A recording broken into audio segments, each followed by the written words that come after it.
నమస్తే, నేను మీ జర్నలిస్ట్ లక్ష్మీనాగ్ నరహరిశెట్టి. మనందరికీ తెలుసు, తెలంగాణలో కాంగ్రెస్ పార్టీ ఎంత అప్రతిహాస విజయాన్ని సాధించిందో.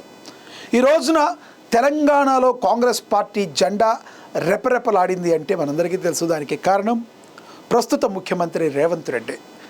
ఆయన అస్తవ్యస్తంగా ఉన్న కాంగ్రెస్ పార్టీలో అనేక భావాలు కలిగి ఉన్న వాళ్ళందరినీ కూడా ఏకతాటిపైకి తీసుకువచ్చి వారందరినీ కూడా ఒకే తాటిపై నడిచేటట్టు చేసి తద్వారా కాంగ్రెస్ పార్టీ జెండాని తెలంగాణ గడ్డపై ఎగరేసి ఈ రోజున ఎంతో తను అనుకుంటే ఏదైనా సాధించగలనని రేవంత్ రెడ్డి సాధించి కాంగ్రెస్ పార్టీని ఈరోజు తెలంగాణ గడ్డ మీద నిలిచేటట్లుగా చేశారు.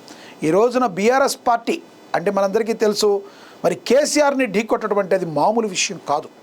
అలాంటి కేసీఆర్ని ఢీకొట్టి ఎదురొడ్డి నిలిచి ఆయన వాక్చాతుర్యం అంటే కేసీఆర్ యొక్క వాక్చాతుర్యానికి ఏమాత్రం తగ్గకుండా ధీటుగా తను కూడా అదేవిధంగా తాను మంచి మాటలు మాట్లాడితే కేసీఆర్, ఈయన మంచి మాటలు మాట్లాడి, తాను ఒకంత వ్యంగ్యంగా మాట్లాడితే ఈయన అంతకంటే వ్యంగ్యంగా మాట్లాడి, ఏది ఏమైనప్పటికీ కూడా కేసీఆర్ అండ్ ఫ్యామిలీ ఏదైతే కొన్ని తప్పులు చేశారని ప్రజలు అనుకుంటున్నారో వాటిలన్నింటినీ కూడా బలంగా ప్రజల్లోకి తీసుకెళ్లడంలో సీఎం రేవంత్ రెడ్డి సక్సెస్ అయ్యి ఈ రోజున కాంగ్రెస్ పార్టీని ఇక్కడ కాంగ్రెస్ ప్రభుత్వాన్ని ఏర్పాటు చేయడం అయితే జరిగింది.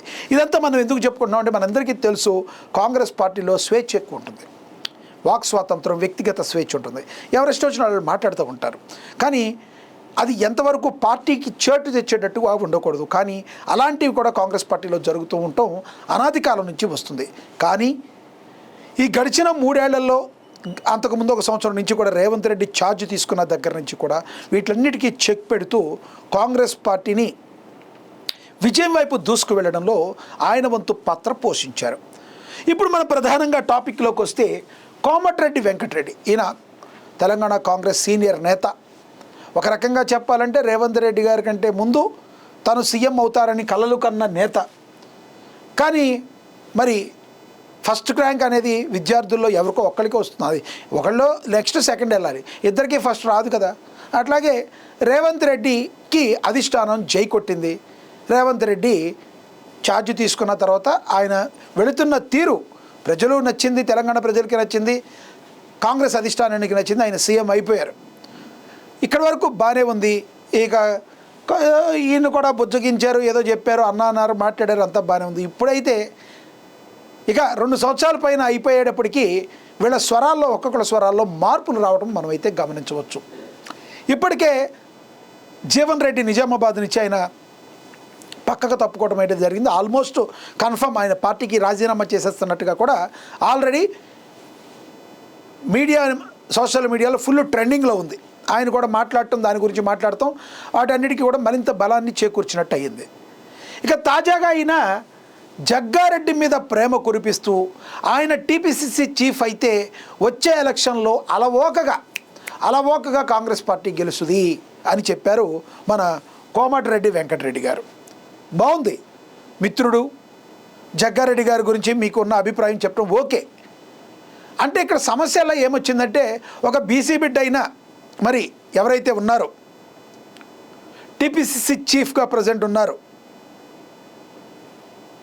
ఆయనకి టీపీసీసీ చీఫ్ మహేష్ కుమార్ గౌడ్కి ఇది ఒకంత చిర్రెత్తుకొచ్చే అంశంగా మనం అయితే భావించవచ్చు. అంటే అలవోకగా ఆయన గెలిచారంటే ఈయన చేయలేరని అర్థమా? ఈయనున్నంగా వచ్చే టైంలో కాంగ్రెస్ పార్టీ కష్టమవుతుందని అర్థమా?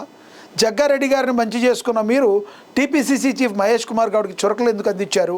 కేవలం ఒక బీసీ బిడ్డనా అని చెప్పి మిగతా బీసీ నేతలందరూ కూడా మాట్లాడుతున్న పరిస్థితి. రెడ్డి గారు ఓకే అయ్యారు, కానీ టీపీసీ చీఫ్ మహేష్ కుమార్ గౌడ్ గారు వలన ఎందుకు కాలేదో రెడ్డి గారికి తెలవాలని చెప్పి బాహాటంగా కొంతమంది మాట్లాడుతున్న పరిస్థితి. దీనిలో వాస్తవాలు అవాస్తవాలు ఏంటో మనకు తెలియదు. బయట ప్రజల్లో నుంచి వస్తున్న టాక్ ప్రకారం ఈయన ఈ రకంగా మాట్లాడటాన్ని కాంగ్రెస్లో అంతర్గత విభేదాలకి, లొల్లికి ఇదొక బీజం పడింది అని స్పష్టంగా అర్థమవుతుంది. 2 గ్రూపులుగా వచ్చే విధంగా అవకాశం ఉంది అన్నట్టుగా తెలుస్తుంది.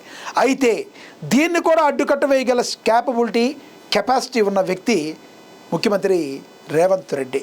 కాబట్టి ఇది ఆయన దృష్టికి వెళ్ళిందా లేదా, ఆయన ఏ రకంగా ఈ యొక్క ఏదైతే ఒక ఉందో దీనికి ముందు సరిగ్గా ఏం పోస్తారో మనం వేచి చూడాల్సిన పరిస్థితి. అసలు ఈయన ఏమన్నారు ఒకసారి చూద్దాం. ఒకసారి ఏం జరిగిందో చూద్దాం. తెలంగాణ కాంగ్రెస్ పీసీసీ చీఫ్ పీఠంపై ఆసక్తికర చర్చ మొదలైపోయింది.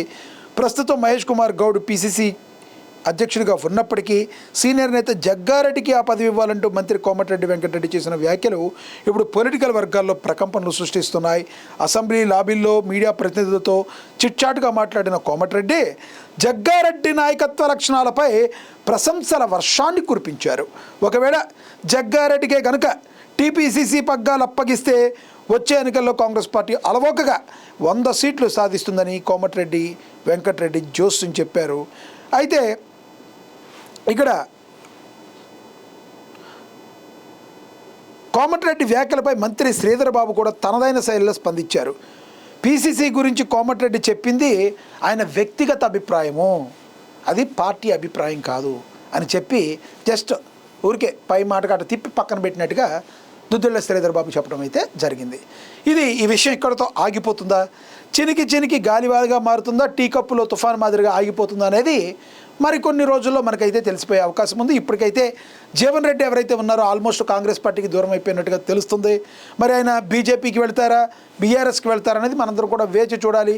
ఇక ఇదే కన్నా నివురు కప్పిన నిప్పులాగా ఉండి కోమటిరెడ్డి వెంకటరెడ్డి ఆధ్వర్యంలో మరిన్ని మాటలు కన్నా ఇలా మాటల తోటాలు పేరితే మాత్రం మరి కాంగ్రెస్ పార్టీకి మరి చాలా కష్టమయ్యే అవకాశం కూడా ఉంది. దీన్ని అందిపుచ్చుకుంటూ బీఆర్ఎస్ బీజేపీలు ఎదురుదాడి చేస్తే కాంగ్రెస్ పార్టీ నెక్స్ట్ అలవోగ్గా విజయం సాధిస్తున్న సంగతి పక్కన పెడితే మరి అసలు వచ్చేసారి వీళ్ళు అసలు నిలుపుకోగలరా, సీట్లు తెచ్చుకోగలరా? బీఆర్ఎస్ బీజేపీ లాంటి స్ట్రాంగ్గా ఉండి ఒకవేళ అండర్ కరెంట్గా వాళ్ళు కన్నా ఒక ఏకాభిప్రాయంతో వెళితే కాంగ్రెస్ పార్టీ పరిస్థితి ఏంటి అని చెప్పి రాజకీయ విశ్లేషకులు మేధావులు చెప్తున్న పరిస్థితి. ఈ విషయంలో మీరేమంటారో కామెంట్ బాక్స్లో కామెంట్ చేయండి. నమస్తే.